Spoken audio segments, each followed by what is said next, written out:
This is a 1996 Mercedes-Benz C280 for most people. For me, this is my dad's old car. He bought it brand new back in 95, I think it was, end of 95. And cherished it every day. He took good care of it and all maintenance. He did the oil changes frequently. He did all the spark plugs, gaskets, anything you can imagine. It's got 180,000 miles on it now, and every one of those miles was loved on it. Well, most of those miles were loved. Whenever I got my hands on it, I always would hoon around with it because I was, 16, 17 years old when I was driving it, or when he'd let me drive it every now and then. And I knew those were like Aurora Borealis moments of bliss where I got the keys to, well, back then it was a lot, but 190 horsepower inline six rear wheel drive Mercedes that had no traction control whatsoever back in the day. So you hit the gas, bad tires or bad conditions, and you'd light those tires up. And to me, that was such a powerful experience and such a awesome experience to feel that kind of horsepower at that age. But it was special to my dad, and he recently told me he wanted to sell it. And I didn't think that that was going to happen because I wanted it. And I haven't told him that I'm going to buy it off of him for more than whatever market value is or whatever it is, because I just couldn't imagine somebody buying this car for, I don't know what these things are worth nowadays, like $4,000. The next owner to be taking good care of it. So, and not necessarily good care of it, but this thing was loved. This thing was really loved. It was garage capped. It was obviously non-smoker.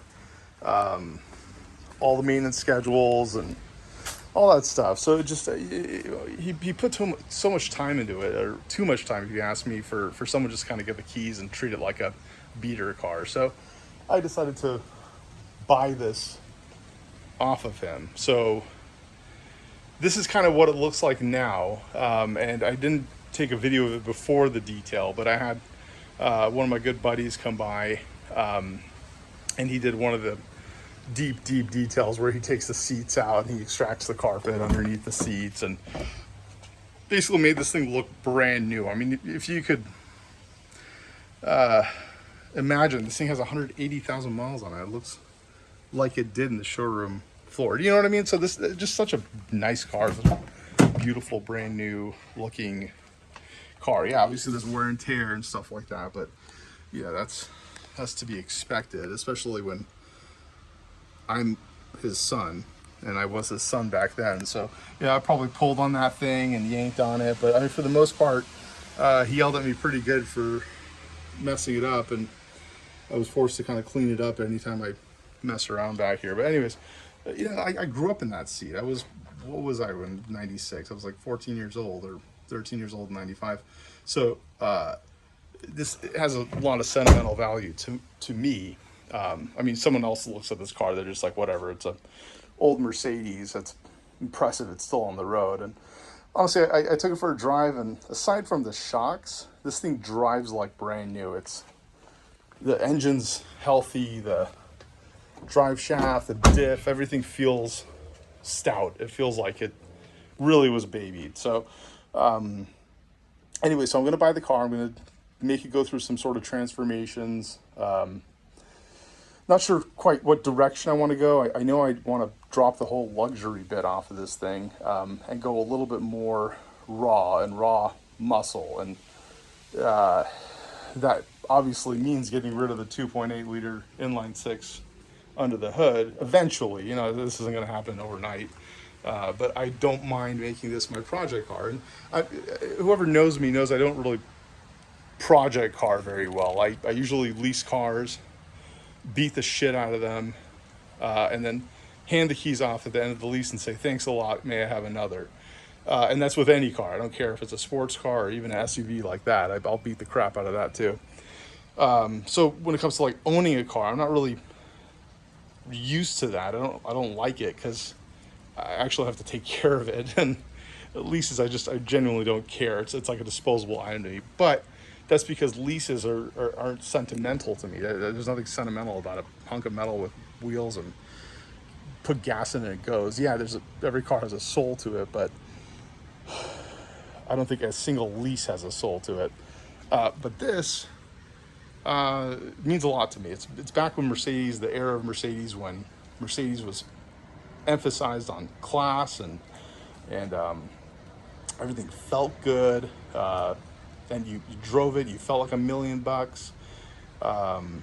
And yeah, of course, it's just the C class. There was the S class, the E class, the SLs, and stuff like that back in the day that were much, I guess you would say, better than that. But my dad worked his ass off, and he went through a lot of shit.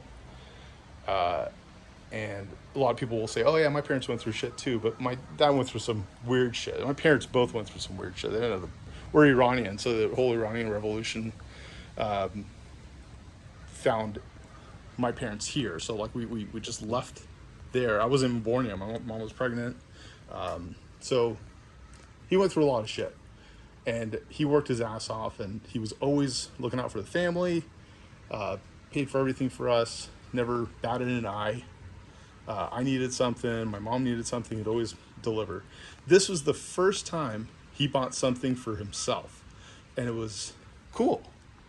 We're like, yeah, you need to, you deserve it. You've been working your ass off, so buy it. So he bought it. And of course, the fiscally responsible gentleman that he is, he literally walked in with a check and bought it, which was cool. And even they're like, we have to run a credit report. He's like, you do whatever you want. So they ran a credit report and came back, and he's like, they're like, you have enough credit to purchase the entire dealership. So I thought that was cool. It was a power move. And although they tried to like sway him to buy something more expensive or something more exotic, he's like, no, I'm happy with this. This is nice. It's strong. It's good looking. It's black.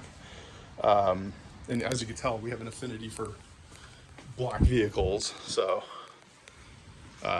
it kind of, my dad's taste rubbed off on me. So anyways, a lot of history. I don't want to just get rid of it. I don't even think it blipped on the radar to get rid of it. I knew that I would have it one day. Even when I was a kid, I knew my dad would keep it till the wheels fell off. And because he took such fucking good care of it, that literally never happened, nor under my reign, I guess you could say, will it ever happen. So yeah, I don't know what story I'm going to put into this or what kind of history we're going to make from here, but this is it right now. As you can see, I really should have done this video before it got detailed. I mean, it's literally in such good condition. The blacks are black, the wheels are immaculate. It had brake dust on it for decades that we just couldn't get rid of, and I tried every chemical I could get my hands on. But my guy is just such a freaking boss when it comes to detailing that he did such a freaking good job that you can't even see any brake dust on it. Yeah, of course, like the plastic and stuff is where the paint's coming off the star, and like, little things like you can see here the chips and stuff on the Mercedes emblem, and there's a lot of rock chips. That's actually ash. For some reason we got ash in the sky. There's a huge fire in Hemet, but we're in Irvine, so do the math. Anyways, that's it. Stay tuned. Hopefully more to come.